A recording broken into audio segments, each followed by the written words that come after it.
Baik, Bapak dan Ibu, langsung saja kita sampai pada peraturan regulasi tentang pelaksanaan PPG dan jabatan tahun 2023 ini, yaitu mengacu pada Permendikbudristek nomor 54 tahun 2022 tentang tata cara memperoleh sertifikat pendidik bagi guru dalam jabatan.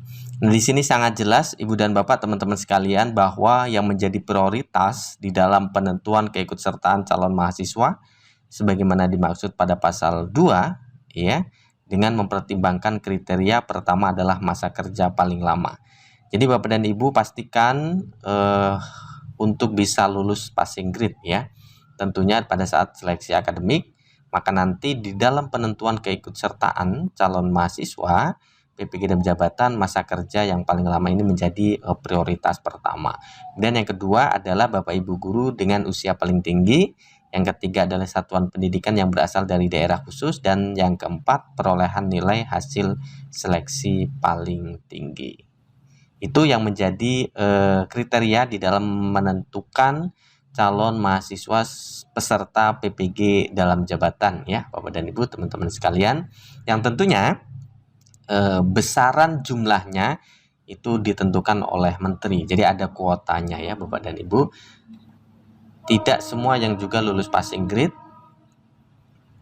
lalu kemudian bisa mengikuti PPG juga tidak. Jadi memang sangat terbatas dari kuota yang disediakan oleh pemerintah. Nah, ini adalah persyaratannya, dan tentunya Bapak Ibu guru yang saat ini sedang menunggu pengumuman seleksi administrasi nanti di tanggal 8, Bapak Ibu saya kira sudah memenuhi persyaratan administrasi semua ya, karena sudah diupload ya berkas dan sebagainya, tinggal menunggu informasi pengumumannya saja. Nah, Bapak dan Ibu, teman-teman sekalian, kita akan melihat bahwa kalau di tahun 2022 yang lalu, ini yang tadi kami sampaikan bahwa masing-masing kategori itu memiliki kuotanya masing-masing, sehingga Bapak Ibu guru yang senior katakanlah tidak akan mungkin sebenarnya sangat tidak elok kita menyebutnya bersaing ya begitu, tapi kenyataannya memang begitu gitu ya, sehingga tidak ada persaingan lah begitu antara Bapak Ibu guru yang TMT-nya sampai dengan Desember 2015, kita sebutnya kategori 1, dengan Bapak Ibu guru yang TMT-nya 2016 sampai dengan hari ini gitu ya. Karena masing-masing memiliki kuota. Ini di tahun 2022 ya Bapak Ibu, dan 2023 ini tentunya masih akan sama, masing-masing memiliki kuotanya masing-masing begitu. Hanya jumlahnya berapa kami masih mencari referensi dan sampai saat ini belum menemukan data yang disiapkan oleh kementerian terkait dengan kuota mahasiswa di masing-masing kategori ya.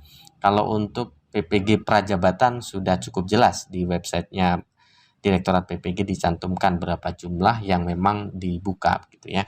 Nah, Bapak dan Ibu, teman-teman, pelaksanaan PPG dalam jabatan itu sendiri akan dilaksanakan 36 SKS ya. Ini kalau kita hitung sebenarnya 1 tahun ya, atau 2 semester. Tetapi bagi Bapak Ibu guru dalam jabatan, beban belajarnya akan terbagi menjadi 2. Pertama adalah rekognisi pembelajaran lampau atau penghargaan terhadap yang sudah Bapak Ibu lakukan di dalam pembelajaran di sekolah begitu. Nanti ini bentuknya akan disetarakan dengan berapa SKS. Nah, itu akan menjadi diskon SKS. Kemudian baru pembelajaran PPG yang harus Bapak Ibu ikuti. Nah, di sini terjadi perbedaan juga bahwa Bapak Ibu guru yang sudah menjadi guru penggerak ini akan diberikan diskon SKS-nya itu 36 SKS, sehingga tidak perlu mengikuti program PPG-nya ya, dalam artian program pembelajarannya begitu. Tapi proses-proses yang lain tetap diikuti.